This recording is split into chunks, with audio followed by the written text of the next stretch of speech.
Thank you very much, Mehdi. Honorable assistants, ladies and gentlemen, dear attendees. I'm both honored and excited to be participating to the launch of Morocco Tech. I've been humbled by the interventions we've been hearing so far along this morning, and I'm truly looking forward to what's ahead in the afternoon. As we've been hearing throughout the morning, Morocco Tech brand is rooted in a certain core set of values, amongst which I would like to remind three. The first is that this is an open initiative. The second is that it is rooted in being extremely inclusive of all efforts. The third is that it is not limited to the scope of our territory, but it goes beyond and is addressing as well the international community. With that in mind, these three values comfort me personally in the role the diaspora will be playing to make Morocco Tech a success. I think we've all witnessed it throughout the pandemic, the impressive mobilization of Moroccans abroad on so many levels. We've seen how they've been assisting our authorities in containing this crisis, both through their knowledge sharing and their counseling, but also through some breakthrough innovations. We've also witnessed their continuous investment in our economy, and I believe we've seen our remittances volumes, inbound remittances volumes grow during the pandemic, whereas in most commitment and the attachment of the diaspora, but more importantly, it goes on also to reaffirm the impact that Moroccans throughout the world can have on an initiative like the one we're launching today. And they can have that impact through different courses of action. There's the expert input that they can provide to translate into leading innovations. There's the ambassador role that they can play for the tech ecosystem internationally within their countries of residence, but also within their networks of influence. And finally, I think there's also a role that they can play in the fundraising effort that we've been hearing about, channeled towards locally produced engineered projects that are value-adding at an international level. At CGEM, the General Confederation of Companies in Morocco, we have created the 13th region that is aimed at Moroccan entrepreneurs and high potentials of the world, called MEM by CGEM. MEM by CGEM is rooted across a certain set of pillars that we will be discussing during our panel today. But a few words on MEM by CGEM and its action. It creates a unique platform that allows members of the diaspora to connect with each other for knowledge sharing, to connect with Moroccan businesses for mentoring purposes, but also to invest opportunistically in the businesses they believe in. It also allows some research centers between here in Morocco and internationally to connect in their efforts towards promoting some of our national investments. And all of that is done with technology and innovation at its heart. The honorable assistants, ladies and gentlemen, dear attendees, I personally believe that we have a unique window of opportunity together with our partners at Morocco Tech to put together all of the active forces at hand towards building a stronger digital nation, and it is our responsibility to seize it. Without further ado, let me introduce you to our first guest speaker, Mr. Ilan Benaim, for a fireside one-on-one chat.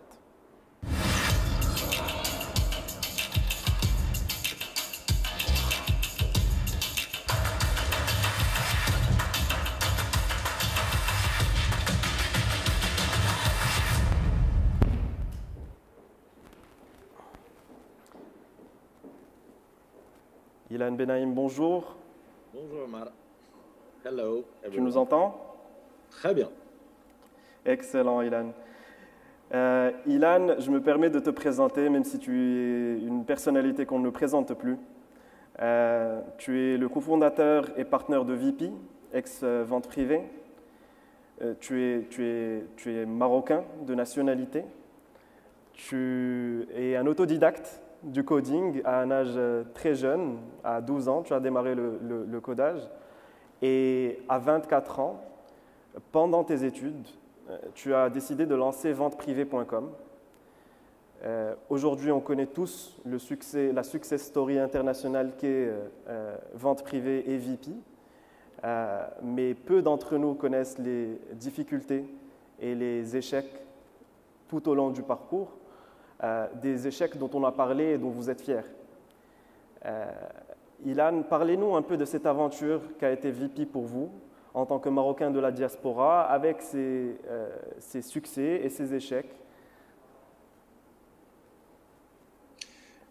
Mais merci beaucoup de m'avoir invité. Vraiment, je suis vraiment désolé. J'aurais adoré être présent physiquement, mais bon, voilà, les circonstances ne le permettent pas. C'est pas grave. L'essentiel, c'est vraiment de lancer cette initiative que je trouve merveilleuse, qui est la Morocotech, qui est d'exporter la tech. Avant de parler de moi, je voudrais juste dire un petit mot sur pourquoi je trouve que c'est une initiative merveilleuse. C'est parce qu'aujourd'hui, dans un monde post-Covid, la chose la plus facile à exporter, ça ne va pas être les agrumes, ça ne va pas être les fruits et légumes, ça va être la technologie, puisqu'il n'y aura pas de droits de douane, etc. Donc il faut qu'aujourd'hui, le Maroc regarde quels sont ses actifs, et un de ses actifs principaux, c'est d'avoir une jeunesse qui est extrêmement brillante en sciences, et il faut qu'on arrive à proposer à notre jeunesse, plutôt que de partir à l'étranger, rejoindre les cohortes de Capgemini et consorts, ou de faire Polytechnique en France et d'y rester, peut-être de fabriquer des solutions qu'on exportera à l'international. Et je comprends aujourd'hui la frustration de certains qui se disent mais comment est-ce qu'on fait pour exporter, nous, petits Marocains? Ben, aujourd'hui, quand on prend des labels comme la French Tech, comme Israël ou comme des pays comme ça, ils se sont tous appuyés sur la diaspora pour pouvoir vendre localement. Parce qu'effectivement, aux États-Unis, quand tu as grandi au Maroc, quand tu as fait toute ta vie au Maroc, aller dans le Delaware vendre des produits, c'est un peu compliqué. En revanche, dans le Delaware, il y a plein de Marocains, et dans l'Ohio, il y a plein de Marocains, et dans toutes les boîtes du monde, il y a plein de Marocains. Et ils sont prêts à aider. Je le teste régulièrement, et voilà. Donc ça, c'était la première partie. Sur la partie personnelle, vente privée, bon, écoutez, moi, ce que je dis, c'est que j'ai commencé très jeune, à 24 ans, sans avoir fini mes études. J'ai eu une dérogation pour avoir mon diplôme, donc je suis quand même diplômé, mais j'ai pas fini mes études. Et en fait, moi, j'ai grandi dans une famille au Maroc où tous mes oncles étaient entrepreneurs. Donc, je les ai vus alterner des succès, des échecs, des très grands succès, des très gros échecs, et repartir. Donc, pour moi, l'erreur a toujours été quelque chose de naturel, contrairement à ce qu'on m'a expliqué tous les jours à l'école. Et ça, c'est une des choses que je veux dire, c'est qu'il faut, pour réussir, il faut prendre des risques. Et quand on prend des risques, on ne peut pas toujours gagner. Des fois, on va perdre, mais quand on perd, on apprend. Donc, ce qu'il faut, c'est enchaîner les échecs, apprendre de ces échecs, faire en sorte que les échecs ne soient pas trop gros quand même. Hein, donc, faire des petites erreurs, c'est mieux que des grosses, évidemment. Mais ouais, ça, c'est des valeurs qu'on n'a pas trop apprises dans mon éducation.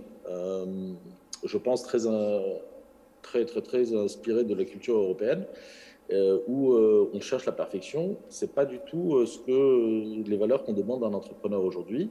Aujourd'hui, notre jeunesse, elle pense que c'est pas possible. C'est tout le contraire. Tout est possible. Pour être entrepreneur, on n'a pas besoin de diplôme.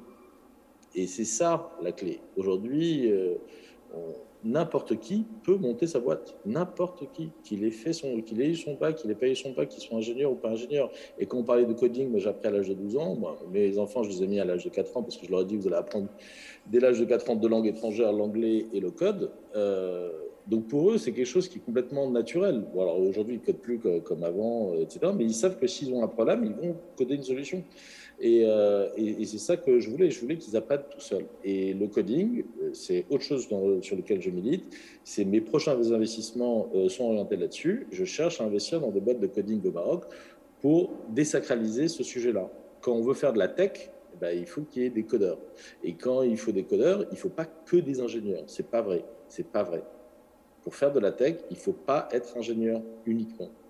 Un ingénieur, ça a plein d'autres qualités, mais pour coder, on n'a pas besoin d'avoir un diplôme d'ingénieur. On peut même, mon ami Xavier Niel, qui a monté l'école 42, et il y en a une à Ben Guérir également, lui, il ne demande même pas le bac. Tu peux arriver, c'est gratuit, et même sans bac, et il fabrique les meilleurs ingénieurs, les meilleurs codeurs du monde. Complètement. Merci Ilan pour ce partage d'expérience et surtout ce retour sur votre parcours. Ce que j'en retiens, c'est une envie d'entreprendre qui est ancrée dès le plus jeune âge et que vous transmettez à vos enfants également, mais aussi cette volonté de think big, de penser pas que au marché local, mais à réfléchir à exporter nos idées au-delà. C'est un point extrêmement important que tu dis là. Moi, je fais partie de la diaspora, mais je suis contrairement à certains qui sont partis. Moi, mes parents habitent à Casa. Donc, moi, quand je rentre au Maroc, je ne vais pas au Club Med à Marrakech. Je rentre et je vais voir mes parents, je vais voir mes amis qui sont restés. Et moi, le but, c'est que je devais revenir. Je devais rentrer au Maroc et retourner au pays comme l'a fait mon frère. Sauf que, bon, moi, comme ma boîte elle est un peu successful, j'ai préféré rester à Paris. Excusez-moi. Mais j'ai un peu plus d'intérêt à gagner des euros ici que des dirhams. Mais tout le sujet, justement, il est sur comment est-ce qu'on peut arriver à créer ce pont entre les pays. Aujourd'hui, le Maroc, moi, je le vois petit à petit, et à chaque fois, il y a 15 ans, on n'avait vraiment pas beaucoup. Quand j'allais au pitch session, je ne voyais pas de sujet très intéressant. De plus en plus, on voit des boîtes de plus en plus intéressantes, d'un niveau vraiment international. Mais toujours, on me ressort la même chose, le marché marocain est trop petit. Alors déjà, je lui dis, écoute, si tu ne fais pas 10 millions de dirhams, t'inquiète pas, il y a de la place pour faire 10 millions de dirhams au Maroc. Donc, arrête d'essayer d'aller à l'étranger pour essayer de faire 10 millions de dirhams. Considérons que, allez, ton objectif principal, fais 10 millions de dirhams au Maroc, après on verra où on va s'exporter. Le seul problème que je vois ensuite, c'est que quand ils veulent s'exporter dans le sud. Je leur dis, mais pourquoi tu veux t'exporter dans le sud? Côte d'Ivoire, Sénégal, j'adore, hein, mais ils sont plus pauvres que toi. Je ne comprends pas. Au nord et à l'ouest, c'est en euros et en dollars, et c'est le même travail. Et il y a, je pense, voilà, une méconnaissance de ces marchés-là. On pense que ce n'est pas possible, alors que c'est absolument possible. Et encore une fois, dans la diaspora marocaine, on a des Marocains dans toutes les boîtes du monde. Donc, tu veux vendre en Espagne, il y a des Marocains d'Espagne avec qui tu peux t'associer et qui vont vendre ta solution en Espagne. Tu veux vendre en Allemagne, il y a des Marocains. Tu veux en Russie, j'ai même à Tokyo, je suis allé dans une boîte de nuit et le videur était marocain. Je peux te dire, Tokyo. Mais franchement, on a vraiment des Marocains partout et je pense que ce genre d'initiative qu'on a aujourd'hui doit montrer qu'on doit être ambitieux et qu'on doit y aller. Et ce que je te disais à Omar hier, et j'y crois vraiment, c'est au-delà de ces symboles, il faut de l'investissement derrière. Il faut vraiment qu'on soit accompagné et il faut faire tous les plus grands salons mondiaux. Pas juste à Dubaï Exposition, on a fait un super événement. Il faut tous les ans être présent et montrer. C'est ce qu'ils ont fait avec la French Tech qui a eu un succès phénoménal. Il faut être à Las Vegas la semaine dernière, il faut être à New York dimanche, j'y vais, il faut être à Shanghai, il faut être dans ces moments-là. Et c'est extrêmement important de montrer qu'on est présent et accompagné par de la diaspora locale. Complètement, on en a parlé hier, je pense qu'on va y revenir à ce sujet de comment la diaspora peut accompagner cet écosystème. Je voulais revenir rapidement sur quelque chose que tu as mentionné. Je sais que tu participes à certaines émissions nationales qui sont dédiées à un certain nombre de jeunes pousses et de porteurs de projets. On a échangé hier et tu m'as partagé le fait que tu agis également en tant que business angel au Maroc à travers de l'investissement et du mentorat que tu y dédies de ton temps. Et on a parlé d'un concept que tu m'as partagé qui est celui du give back. J'aimerais comprendre pourquoi est-ce que ce concept est important pour toi et comment qu'est-ce que ça t'a permis d'apprendre cette expérience de un peu retour au Maroc avec un angle plutôt d'investisseur. Alors, ce qu'il faut voir, c'est en termes de business angel, de give back, de tout ça, il faut enlever les... Si on veut garder de la motivation, il faut enlever le côté bénévole, je fais ça pour rien. Il faut qu'il y ait un intérêt financier, il faut qu'il y ait un intérêt que tu arrives à montrer. Donc un business angel, tu as deux catégories, on va dire. Tu as ceux qui font du friends and family, du love money, c'est-à-dire il y a une idée, il y a quelqu'un qui arrive, dit ah ouais, je te crois, tiens, je vais te filer un peu pour que tu démarres, pour t'aider à te mettre en salle et je vais te donner quelques conseils. Moi, je n'ai pas choisi d'être business angel, on m'a demandé de le devenir. Il y a des jeunes qui arrivent vers moi et me disent ah, tiens, Ilan, ce que tu fais, c'est remarquable et tout, on aimerait bien avoir tes conseils. Je dis je comprends très bien que tu veux mes conseils, mais moi, quel est l'intérêt que j'ai à te donner des conseils? À part de parler, de passer un bon moment, un bon repas, etc. Et je leur dis, mais si tu veux mes conseils, moi aujourd'hui, je suis payé pour être dans des boards de grosses entreprises parce qu'ils veulent savoir ce qu'un petit jeune pense du digital et ça les remue un peu. Mais une startup n'a pas les moyens de me payer. Donc le seul moyen que j'aurai et qu'on ait une discussion efficace, franche, c'est qu'on soit associé. Donc quelque part, ma démarche vis-à-vis de ces startups, c'est de dire, tu vas avoir dans ton capital un associé qui a 20, 30, 40 ans d'expérience, qui a eu des échecs et qui va t'aider à en faire moins. Et lui, son intérêt, c'est quand il a mis 100, il aimerait avoir 500. Alors, je vous rassure, hein, j'ai fait 12 investissements en un an au Maroc. Aujourd'hui, il n'y a pas d'écosystème parce qu'il n'y a pas de liquidité. Donc, j'investis de l'argent en misant quelque part sur la start-up Maroc, pas dans les start-up marocaines. Je pense qu'il va y avoir un écosystème qui va se construire. Je milite et je plaide pour qu'il se construise le plus vite possible. Je travaille beaucoup, beaucoup, beaucoup dans ce sens-là. Mais il n'y a pas d'écosystème encore au Maroc. Aujourd'hui, on a des super incubateurs, des super idéations, plein de startups qui se mettent, mais le taux de survie est catastrophique. Pourquoi? Parce que déjà, on n'a pas des grands groupes qui rachètent les petits. Moi, chez Vente Privée, j'achète 4 à 5 boîtes par an. Pourquoi? Pour plus d'agilité, plus de choses. Aujourd'hui, on n'a pas encore ça. Donc, quelqu'un qui met de l'argent aujourd'hui dans cet écosystème n'a pas de liquidité en face. Et ça, c'est un problème. C'est pas un problème d'argent. De l'argent au Maroc, il y en a beaucoup, et je comprends très bien que tous les fonds de CapDev, ils veulent pas investir au Maroc parce qu'ils ne voient pas de liquidité possible. Donc, c'est un sujet qui va se régler très rapidement et dont j'ai confiance parce que finalement, c'est exactement l'état de la France il y a 15 ans. J'ai connu ça et on est là et on est très très bien positionné. Et on a beaucoup beaucoup de jeunes extrêmement talentueux qui fabriquent des choses merveilleuses. Donc ce que je retiens, Ilan, c'est deux choses. C'est qu'il n'y a pas de give back sans give au préalable. C'est Donc ça. il faut qu'il y ait un partenariat. C'est une association, ce n'est pas de l'argent simplement, ce n'est pas une levée de fonds qu'on peut faire ou de dette. Et aussi, c'est très bien de dire il n'y a pas de give back sans give. Et c'est pareil pour la diaspora. Aujourd'hui, la diaspora marocaine, elle n'est pas vraiment identifiée, et elle n'est pas vraiment recensée. Euh, Autre chose, quand je lui parle, quelle qu'elle soit, que ce soit des gens qui sont partis il y a 10 ans ou des gens qui sont partis il y a 40 ans, ils ont un problème de reconnaissance. Là, je parle vraiment des gens qui sont partis faire de très grandes études, qui dirigent des très grands groupes aujourd'hui, etc. Et ils considèrent que leur pays ne les reconnaît pas.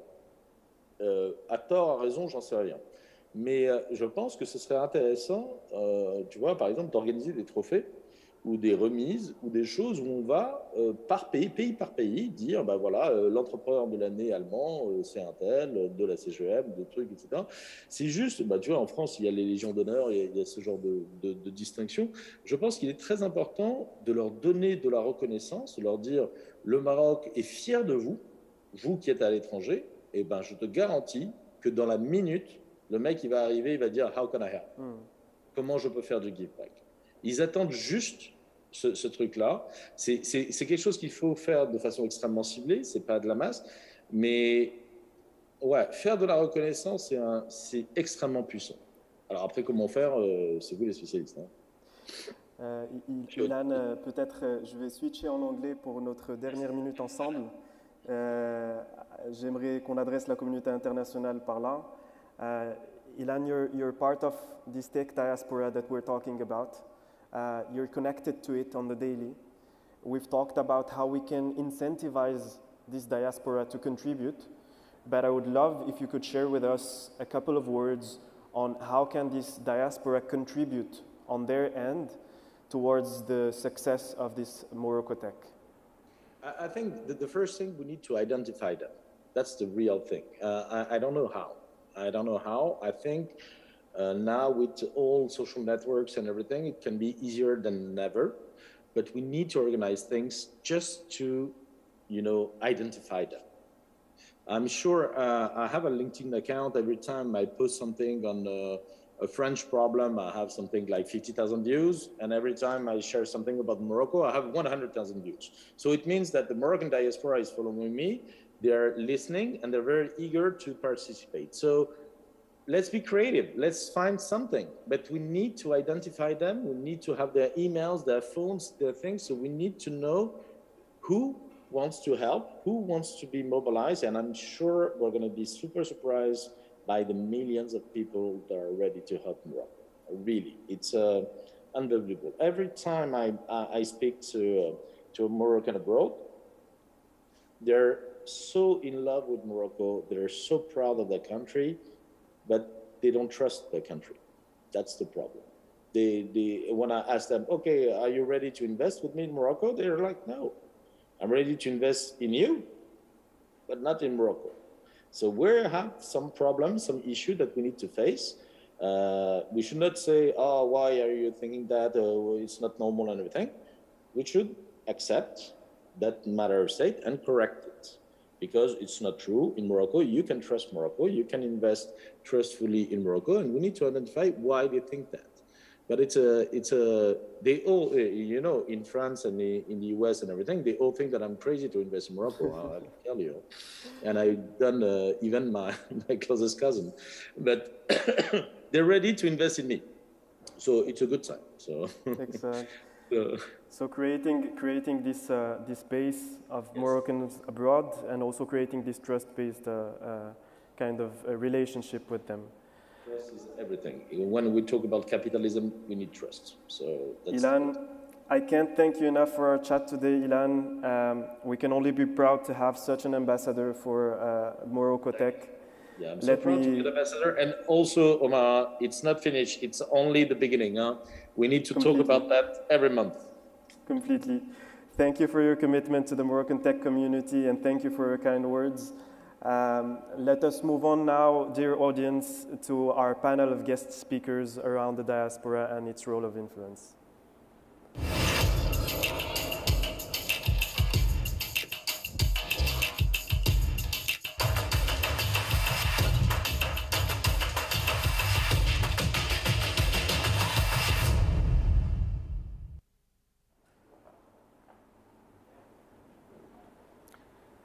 Dear speakers, hello again.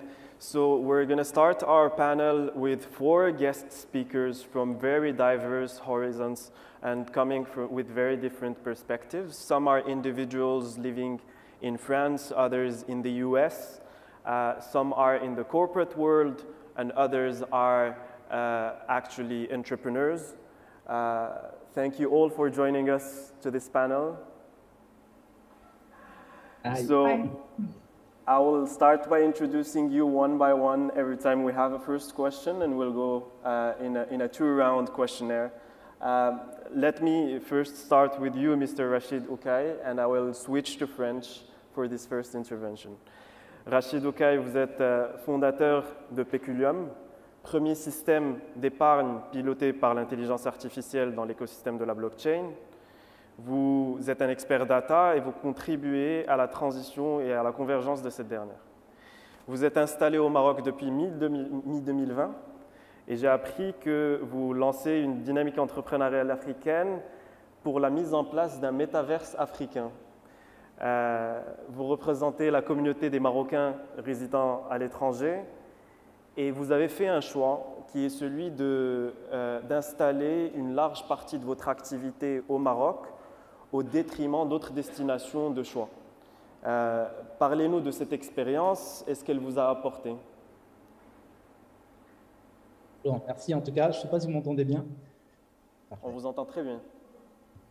Merci pour l'invitation. Bonjour à tous. Très honoré de faire partie de ce panel, de cette dynamique, de cet échange. Et effectivement, comme le précédent intervenant, Ilan, en tant qu'MRE, on a cette piqûre au niveau de l'ADN qui incite à revenir au Maroc. Donc, en tant qu'MRE, on a en nous quelque chose de codé qui fait qu'on souhaite, accomplir une partie du chemin dans notre pays, notre patrie. Et par rapport à mon expérience, on a commencé en 2014 le travail avec une équipe d'ingénieurs basée à Londres pour développer nos premiers algorithmes prédictifs avec une équipe très fournie, composée aussi majoritairement de Marocains, de très très bons ingénieurs, avec une autre équipe à Paris. Et en 2020, on a décidé de voir comment entamer, disons, un transfert de périmètre, de scope technique vers le Maroc. Et ça a été un pari qu'on a pris. Et aujourd'hui, avec 1 an et demi de recul, j'en ressens une vraie satisfaction, dans le sens où l'ensemble des challenges qui s'imposaient à nous, on peut être relevé avec une certaine efficacité. Bien plus que ce qu'on avait pu connaître comme difficulté, notamment sur le sourcing, des profils très, très pointus. Hein, on parle de convergence de la donnée, on parle d'intelligence artificielle, on parle aussi d'un écosystème naissant qui est la blockchain. Donc des profils qui sont somme toute difficiles à acquérir. Et l'expérience avec l'arrivée au Maroc, on s'est rapproché d'abord des grandes écoles en installant une équipe à CNES à côté d'Akhawaï. Et très rapidement, on a été extrêmement surpris par la qualité, j'emploierai le mot fort, la puissance de ces profils, en capacité d'adaptation, une capacité de prise en main du challenge beaucoup plus grande que ce qu'on avait pu connaître auparavant. Et puis rapidement, on s'est installé à Casablanca pour se rapprocher aussi de Ben Gurion et on a ouvert le dernier bureau à Rabat il y a quelques mois de cela. Donc,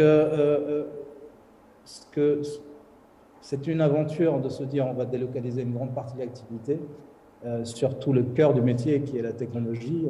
Aujourd'hui, les fintech, les solutions d'innovation, de rupture technologique, bien que bien sûr le branding, la communication, le business développement a un impératif, mais la base et la couche première est vraiment névralgique, si on peut dire. Et avoir pu trouver des réponses au Maroc dans des délais extrêmement courts, on parle d'1 an et demi, oui. C'est vraiment quelque chose de fort. Je pense qu'aujourd'hui, une start-up ou un entrepreneur qui souhaite se projeter sur une capacité à intégrer un territoire, à profiter du vivier que cela prodigue, le Maroc est une véritable destination. C'est vraiment quelque chose qu'on teste. Moi, je le teste en tant qu'entrepreneur, mais vraiment tous les jours, les profils sont dynamiques, enthousiastes. Ils ne comptent pas les heures pour engranger de la formation, de la prise de connaissances pour être encore plus performants dans leur delivery. Et bien sûr, tout cela s'accompagne aussi par, on en parlera peut-être tout à l'heure, sur une manière de management. Il y a un management qui doit être incorporé à une dynamique. C'est-à-dire il faut vraiment inclure le salarié dans la dynamique de manière pleine et entière. C'est Rachid, ce que j'entends par votre intervention, c'est une satisfaction de cette relocalisation d'une certaine, ou cette extension de votre activité au Maroc, avec d'un côté la qualité des profils que vous avez réussi à recruter, mais aussi l'attitude et l'envie qu'ils ont de travailler dans cet écosystème. Et ça rassure parce qu'on entend dans le nouveau modèle de développement une volonté d'aller encore plus loin, de chercher à atteindre 50 000 profils formés par an à horizon 2030. Et ce que j'entends, c'est qu'on a déjà un bon socle de qualité sur lequel on va pouvoir mettre à l'échelle. Je passe à vous, Monsieur Ilyas Jenan, and I'm switching to English for you. Ilyas Jenan, you're originally from Rabat. You're currently living in the city of Atlanta, Georgia. It's very early hours for you as we speak, so thank you for being with us. Throughout your career in software and technology, you've led high-impact initiatives, whether on agile at scale product development projects or in architecting mission-critical systems. You're currently CTO in residence at Microsoft for Startups, and you work in assisting some of the most promising startups in the world. And through our conversation yesterday, something has slipped. You told me about the fact that you're getting more and more interested in the startup ecosystem in Morocco for a few years now. Tell us more about your interest for Moroccan startups. And I would love for you to touch base on one of the elements that we started discussing with Ilan earlier, which is how can these Moroccan startups get an edge by thinking globally, all while being produced locally, right? Absolutely. Well, good morning to whoever is in the morning side, and good afternoon to the rest of the world. So, first of all, I have to say I'm very excited to be here. It's tremendous to see the energy. I actually woke up at 3 a.m. today because I wanted to see the start.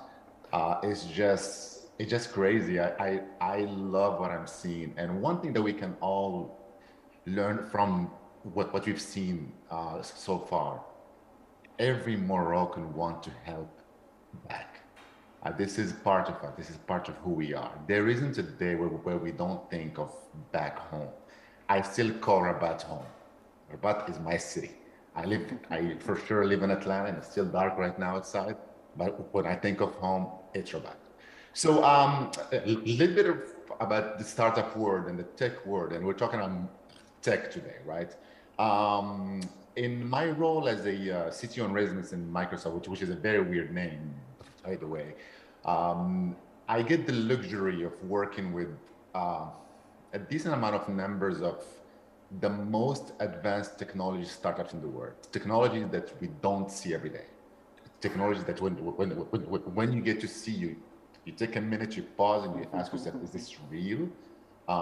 And I started to focus on what we call internally advanced tech about a year ago.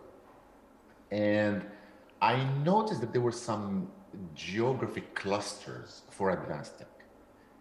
And it's the traditional one, the Silicon Valley, there's Israel, a little bit in Europe, South Asia a lot. And I asked myself, where's Africa? I honestly did not start by asking where is Morocco first. I said, where is Africa? And then, of course, I zoomed in a little bit and where is Morocco as well, right? And what I've seen is that there's a lot of movement, there's a lot of energy, but to be quite honest with you, I've seen a lot of copycats. I've seen things that have been done somewhere else that were brought to be done again in that local ecosystem.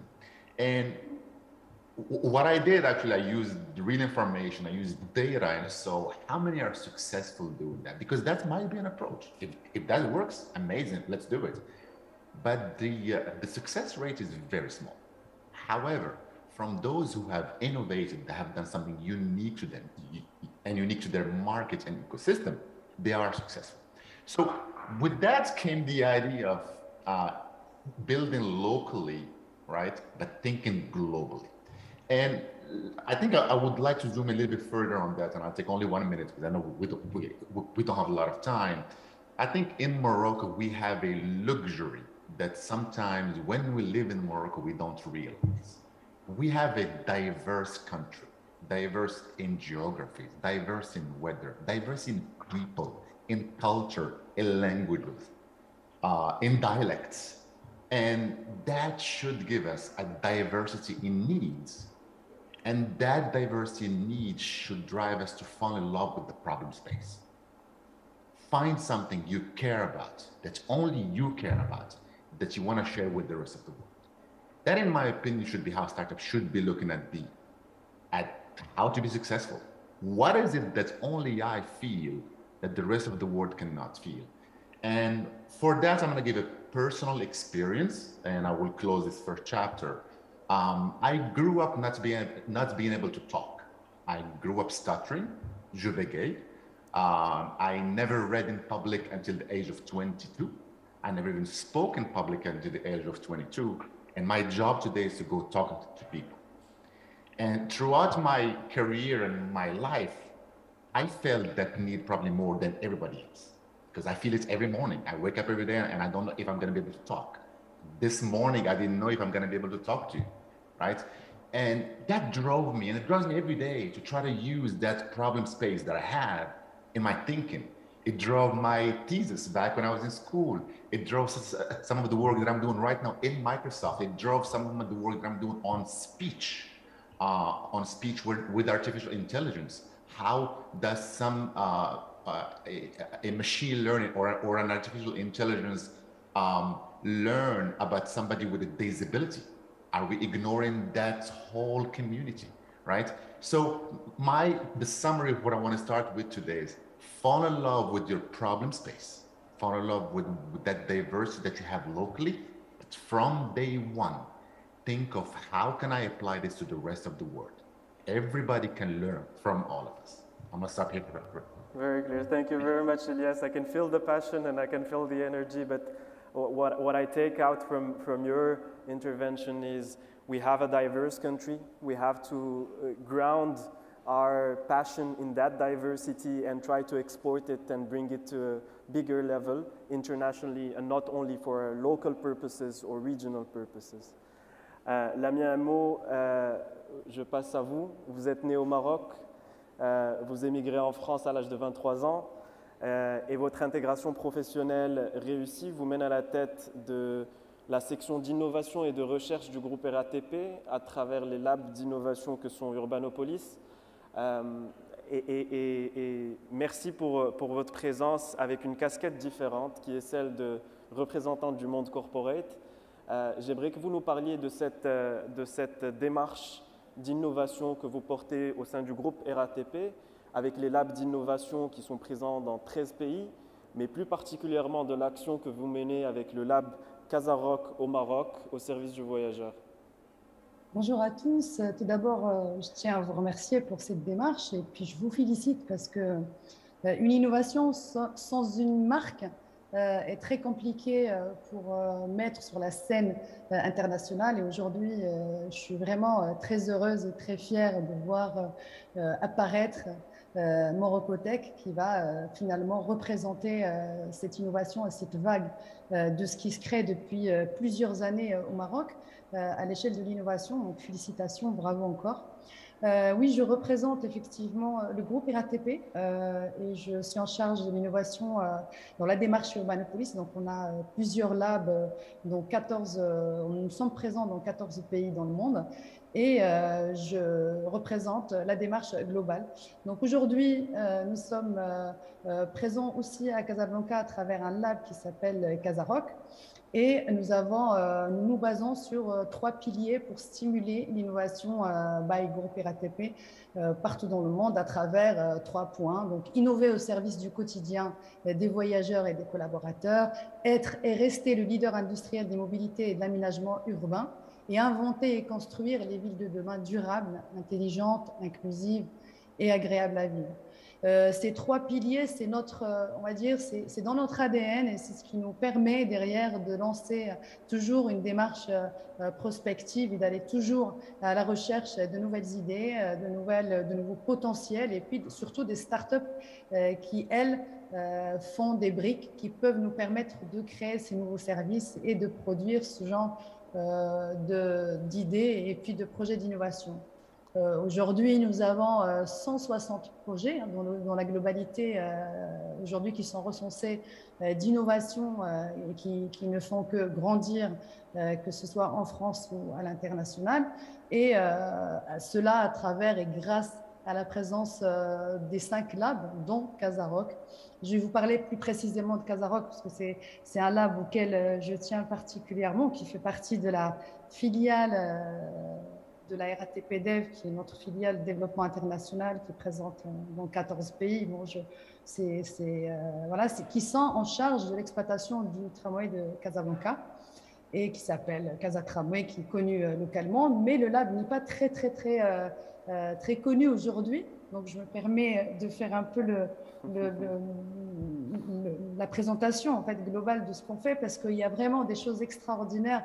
Et comme le titre de ce groupe de travail, de cette table ronde, c'est comment la diaspora elle peut promouvoir la marque Morocotech. Nous, on l'a fait en fait avant même l'existence de la marque, puisque le lab Casaroc a accompagné plusieurs startups, et je vais en citer 4.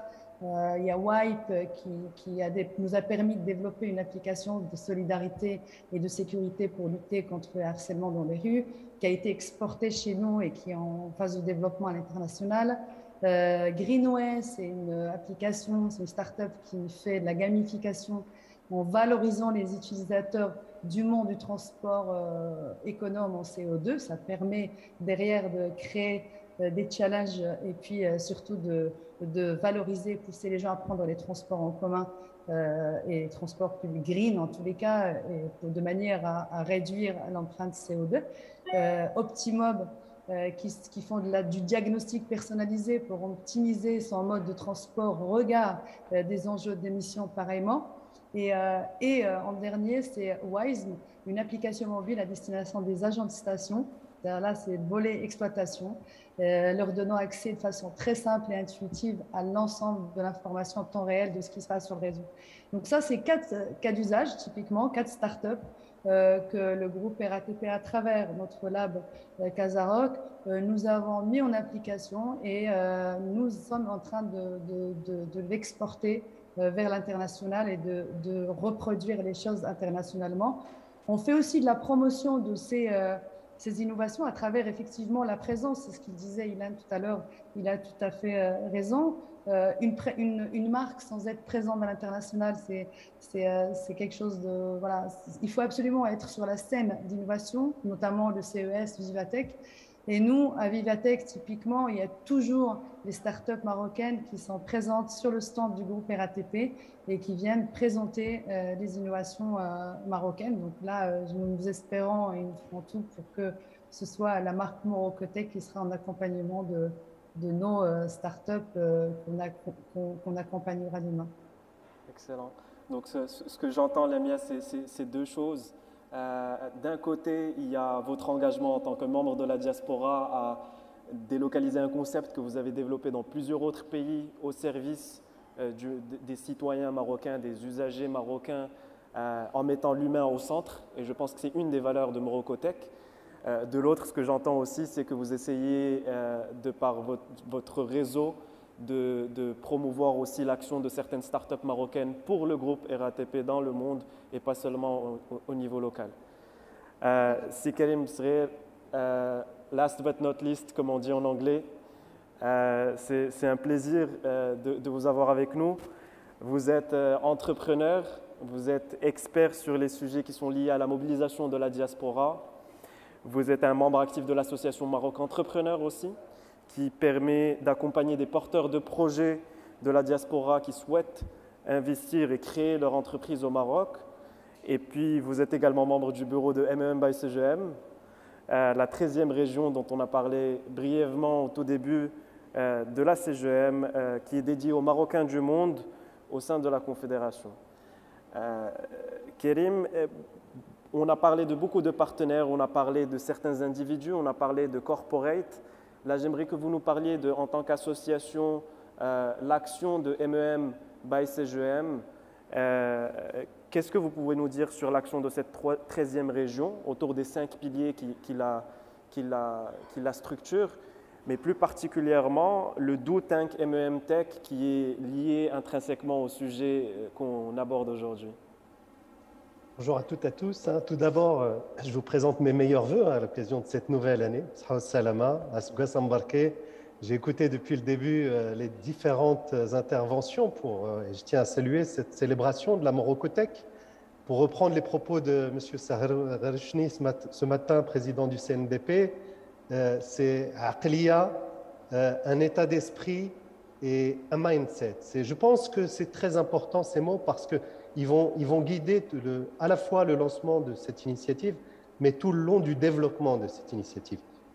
Merci, Sir Omar. Vous avez précisé que je suis membre de Maroc Entrepreneur, association qui a plus de 20 ans et qui a accompagné des porteurs de projets à travers un programme Tremplin Maroc et qui, depuis plus de 20 ans, accompagne essentiellement des porteurs de projets dans la tech. Donc, il y a eu un accompagnement qui s'est fait. Il y a un certain nombre d'organisations aussi qui se sont développées.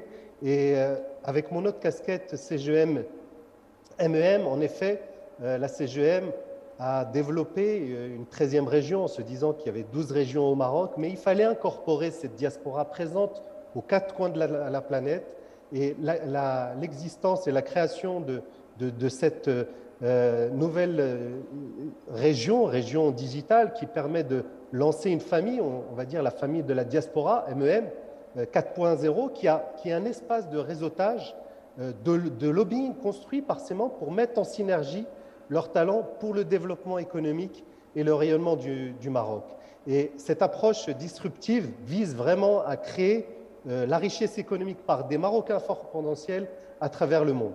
Donc c'est vraiment un lieu en toute autonomie, une dynamique de réseautage et de lobbying qui s'ouvre à la diaspora pour les mettre en lien avec l'ensemble des chefs d'entreprise, bien entendu de la CGEM, qui représente pratiquement plus de 150 métiers au Maroc et en Afrique, mais aussi à travers l'application networking de CGEM qui permet de leur faire bénéficier de tous les services de la CGEM. Alors cette organisation et l'organisation des membres de MEM repose sur 5 piliers. Je vais être assez rapide parce que je sais que le temps est imparti et on arrive en fin de matinée, tout le monde souhaite partir déjeuner. Premier pilier, Mentors to Mentors, qui permet à la diaspora de contribuer à travers une plateforme de mentoring pour inspirer des Marocains entrepreneurs, pour les accompagner dans leur vision, leur stratégie ou les orienter vers la bonne approche technico-financière. Et ainsi, une fois que ces entrepreneurs accompagnés par ces mentors de la diaspora, eux aussi s'engagent également à accompagner un jeune entrepreneur. Et je sais qu'il y a énormément de jeunes start-upers qui nous écoutent actuellement et qui sont à la recherche on va dire, de cet accompagnement, de ce mentoring. Et il l'a dit tout à l'heure, Ilan d'ailleurs, par rapport au mentoring, très important. Donc ça, c'est le premier pilier. Deuxième pilier, Invest opportunistically, qui consiste à accompagner les MEM, les Marocains entrepreneurs du monde, à investir et à co-investir dans le Maroc. Alors, je vais vous donner un exemple très simple. Il y a l'information, le manque d'information est très souvent relevé par les membres de la diaspora. Et donc, exemple, pendant le Covid, il y avait des projets autour de l'industrie pour substituer les importations. Et ben, c'était l'occasion de présenter aux membres de MEM l'ensemble des dispositifs d'accompagnement et financier sur ces projets. Le troisième pilier, qui s'appelle R&D Triangulation, qui permet de faire rayonner les centres de recherche des pays dans lesquels se trouve la diaspora avec des centres de recherche marocains, dans le cadre de projets concrets développés avec des investisseurs au Maroc, donc vraiment dédiés sur la R&D. Et je pense que dans la tech, c'est très important, et comme l'a dit tout à l'heure aussi notre ami Ilyes, je pense que la R&D, il y a des ponts à faire avec les Marocains qui sont dans des centres de recherche aux 4 coins de la planète et les centres de recherche marocains. Le quatrième pilier, Business Mentor, qui permet à la diaspora d'aider d'une manière ou d'une autre une entreprise marocaine à s'implanter ou à vendre dans le pays où se trouve le MEM. Et on l'a écouté tout à l'heure aussi dans l'intervention d'Ilan, eh bien oui, nous avons des startups aujourd'hui au Maroc qui recherchent des marchés à l'international, qui recherchent des conseils, qui recherchent de l'information, qui peut être aussi une simple information sur un programme financier ou un programme d'accompagnement de start-up. Le Business Mentor est très important. Et là, bien entendu, aujourd'hui, on arrive en 2022 avec des compétences marocaines, et je vous le dis parce que tous les jours, je suis en contact avec elles, qui sont dans tous les grands groupes internationaux, qui sont présents aux 4 coins de la planète, dans les centres R&D, qui sont aussi des entrepreneurs et prêts à accompagner et devenir aussi ambassadeurs de ce rayonnement économique marocain. Enfin, ce 5e pilier qu'on a appelé Sky is the limit, qui permet en fait à tous ces Marocains entrepreneurs du monde de faire du business entre eux, là où ils sont présents. Ça peut être Ilyes qui est aujourd'hui à Atlanta, avec une autre personne qui est aux États-Unis, avec Lamia en France, ou Rachid Yazami, par exemple, qui est à Singapour. Donc, vous avez une fintech de Singapour qui pourra peut-être lever de l'argent auprès d'un venture capitaliste aux États-Unis. Et donc, ça, c'est vraiment sky is the limit. Donc, je voulais vous dire que véritablement aujourd'hui, avec toute l'expérience que j'ai acquise, ça fait un certain nombre de temps que je navigue au milieu des réseaux de la diaspora. Vraiment, aujourd'hui, je pense que le temps est vraiment bien arrivé. C'est vrai que c'est la célébration de la Morocotech, que ça fait déjà, il y a énormément d'initiatives qui se sont lancées, on va dire, ces 20 dernières années. Aujourd'hui, je pense que Morocotech pourra vraiment accompagner cette dynamique et en fait créer le déclic. Aujourd'hui, il y a beaucoup de gens de la diaspora qui nous écoutent, qui écoutent cette conférence. Je pense qu'à un moment donné, nous, on est là vraiment pour essayer de mettre de l'huile un petit peu dans les rouages et essayer de créer ces ponts. Mais c'est peut-être le moment d'une mobilisation générale. Voilà. En tout cas, merci pour nous avoir invités à intervenir. Karim, merci pour cette présentation. Et je vais vous poser à tous les quatre un challenge pour être dans les clous, comme l'ont été tous les autres panélistes. On va essayer de se limiter à 1 à 2 minutes maximum par intervention, si vous le permettez. Rachid Oukay, vous avez parlé tout à l'heure d'une valeur qui vous est importante dans le management, c'est celle de l'excellence. On a parlé d'inclusion, mais cette excellence, comment est-ce que vous voyez son ancrage dans la marque Morocotech et comment est-ce qu'elle peut mobiliser davantage la diaspora? Oui, aujourd'hui on parle d'un label de la Morocotech en tant que marque, en tant que label, et je pense qu'il est vraiment important que ça s'accompagne d'un cursus qui vise à travailler l'excellence à chaque niveau. Aujourd'hui, c'est important d'accompagner les profils qui émergent de l'écosystème marocain, voire de ceux qui sont externalisés au territoire, dans le sens où l'excellence, c'est quelque chose qui va permettre de casser les plafonds de verre. L'excellence dans l'approche, l'excellence dans le delivery, l'excellence dans la manière dont on adresse le sujet. C'est une culture qui est à induire et qui, par la formation de base, introduire cette notion d'excellence et vraiment essayer de l'inculquer de manière systématique pour qu'elle devienne une marque de fabrique. Parce que je pense que pour qu'un label fasse un monde honorable par rapport à tous les autres qui existent et qu'il prenne position sur le marché, et l'excellence, c'est vraiment un chemin qui est plus que nécessaire, à mon sens. Excellent. Moins d'1 minute, j'espère. Bravo, je vous félicite. Mais ce que je retiens, c'est juste un ancrage sur l'excellence pour faire rayonner cette marque. Ilyas, on a topic that we've been discussing earlier on, there's technical mentorship is the second enabler for you, alongside the building locally and thinking globally, that will enable us to unlock the full potential of innovation in Morocco. Tell us a little bit about how and why this is important to conduct. Absolutely. Well, first of all, I think one thing I like to remind us all is that when we think of mentorship, for some reason we think of somebody with more experience mentoring somebody with less experience. It's not always the case. I am mentored every day by somebody who just finished their school, kind of the kids at home sometimes, right? We need to have this growth mindset, this learn it all instead of know it all. Through my work in Microsoft for Startups, which is a program, by the way, I just want to share that's open to all startups around the globe, and it's accessible and it's free and whatnot. We have identified that what startups need are two things: business enablement, give me access to who I can sell to, right? And then technical enablement, right? The hat that I wear at Microsoft and what I look after is that technical side, right? And what we also have identified is that VCs, when they're about to invest, one of the things that they look at right now very closely is how solid is your tech, how solid it is. And what we have identified is a lot of founders, when they're starting, because they want to start small, they will choose solutions that may not scale. And when you go from startup to scale up, your product needs to be able to scale. It needs to be solid enough to scale. So with that, and with the access to all the Moroccans overseas and in Morocco as well, I believe it's going to be very crucial that we help startups get access to technical expertise. Technical expertise is something that's not always something that you can get to easily, right? But if we can make that through Morocco Tech, through some channel, through some vehicle, which I don't know which vehicle it would be, give access to startups or to ISVs or to enterprise in general, access to a mentor, to a technical mentor to guide them so that from day one, they build a solid product that can scale. I think that's going to be tremendous help, which will then attract VCs to come take a look at what's happening in that area. Maybe there's something I should pay attention to. 100%.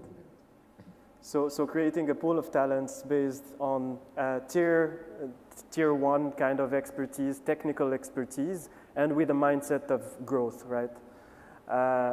Lamia, un mot, on reparle un tout petit peu des corporates, mais vraiment un tout petit peu. Je voulais qu'on adresse un point. Vous nous avez parlé de votre contribution à vous au Maroc et un peu dans d'autres pays. Si on se projette dans d'autres industriels et d'autres corporates, comment est-ce que ces derniers peuvent contribuer à la co-construction et au rayonnement de la marque Morocco Tech? De la même manière que nous, dans le groupe RATP, on a un certain nombre d'axes. En fait, on en a 6, ça va être très rapide. Le premier axe, c'est l'écosystème des partenaires innovants les plus brillants et qui sont présents au Maroc, donc qui permettent de faire émerger des concepts totalement disruptifs sur lesquels on se base aujourd'hui. Ça, c'est le premier point. Donc, utiliser l'écosystème innovant local. Les projets en partenariat avec des universités. Donc tout ce qui est toutes les études de cadrage, les études de projet et puis tous les challenges sur lesquels il faut faire participer les écosystèmes universitaires locaux. Le troisième point, c'est tous les réseaux de partenariat avec les incubateurs, donc tous les incubateurs locaux qui sont là pour identifier les startups pour nous, la mobilité durable. Si on parlait des autres industriels, les incubateurs ont cette capacité d'avoir toute la vision globale de l'écosystème et donc de faciliter l'accès et de rendre accessibles les startups.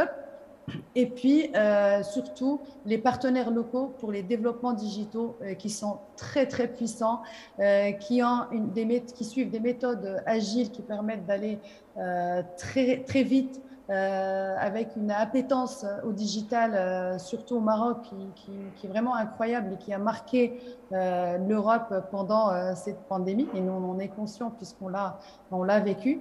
Et puis, la forte implantation locale et régionale pour s'ancrer dans le dynamisme d'innovation sur les sujets de fond de la région. Et ça, c'est important de aussi suivre les besoins locaux. Quand on est dans un pays, il faut s'imprégner aussi. Ça, c'est conseil pour les industriels. Il faut s'imprégner du local. Il faut vivre avec les besoins locaux et vraiment user-centric. C'est très important et partir du côté empathique régional, c'est-à-dire quels sont les pain points que la population vit et à travers ces pain points, arriver avec des solutions qui sont alignées avec nos objectifs. Voilà. Merci beaucoup. Vous facilitez ma transition pour le mot de la fin de M. Kerim. On a parlé beaucoup d'intégration entre l'Europe et l'Afrique à travers la diaspora. Dites-nous votre sentiment par rapport à ça. Je sais que c'est quelque chose auquel vous êtes très attaché. Parlez-nous de comment est-ce que d'autres acteurs peuvent contribuer à cet effort-là pour le mot de la fin. Oui, comme je vous l'ai dit tout à l'heure, au sein de MEM, j'anime la team MEM Tech. Donc, on a déjà regroupé un certain nombre de profils extraordinaires aux 4 coins de la planète qui échangent sur les thématiques actuelles, métaverse, IA, cloud computing, le quantique. Et vraiment, c'est une dynamique qui s'est installée où on est vraiment orienté projet. Vraiment, c'est des doers. C'est un do tank qui essayent de faire émerger des projets au Maroc. Donc cette dynamique, elle existe déjà, elle est en train de se développer. Morocotech va l'accélérer. Aujourd'hui, il y a des réseaux présents un peu partout dans le monde. Je citerai par exemple déjà l'association des informaticiens marocains de France, par exemple, qui se sont déjà regroupés et qui sont extrêmement très efficaces, ou au sein de la station F, par exemple, un des plus grands incubateurs au monde, où les Marocains déjà se sont regroupés autour d'une dynamique French Moroccan Touch. Il y a un certain nombre de réseaux en Allemagne, aux États-Unis, en Asie. L'idée, c'est que tout le monde s'embarque dans le bateau Morocotech et que cette marque, en fait, permette d'accélérer déjà cette dynamique en cours et qui permettra, comme l'a dit Ilan tout à l'heure, l'identification, parce qu'on a besoin aussi d'échanger avec tous ces profils. Et j'espère que cette dynamique Morocotech fera développer et émerger cette Startup Nation qu'on attend tous et sur laquelle on va mettre le paquet. Merci à tous d'avoir joué le jeu du temps. Merci à tous pour vos contributions. On est fiers d'avoir des ambassadeurs comme vous pour cette marque à l'international. Et je cède la parole aux prochains intervenants de cette matinée. Merci à vous, c'est la marque belge et à vos différents panélistes de leur intervention. De haut niveau, on a vu que la diaspora marocaine est une richesse, une diversité de hauts talents, mais aussi des acteurs d'influence et de générateurs d'investissement qui vont justement accompagner cette dynamique et cette montée en cadence de la Morocotech. On l'a vu à travers le témoignage de ces 4 compétences de haut niveau à l'étranger, mais aussi à travers cette notion répétée par Elan Benhaim, celle du give back des entrepreneurs qui justement investissent dans ces secteurs porteurs au Maroc, notamment le monde agricole qui est un terrain de plus en